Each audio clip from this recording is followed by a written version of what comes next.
ओठवा पे लाल की तू लालिया लगा के चले लू बाजारिया में काम हिला के ओठवा पे लाल की तू लालिया लगा के लइकी तू बारू बड़ी खिलाड़ी महज करई का तो जींस पहन के आइलू बाजार गोरिया मर्डर करई का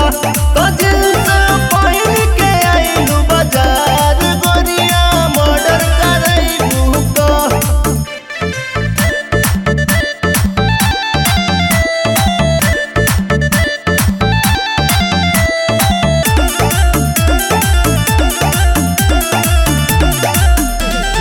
चले लूडा गरिया में टंगड़ी दिखा के वो जो सब लोग लिए ढेबारी बुता के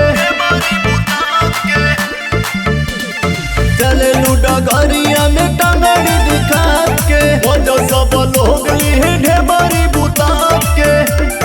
लइकी तू बारू बड़ी बेसरमी मार करई बुका तो जींस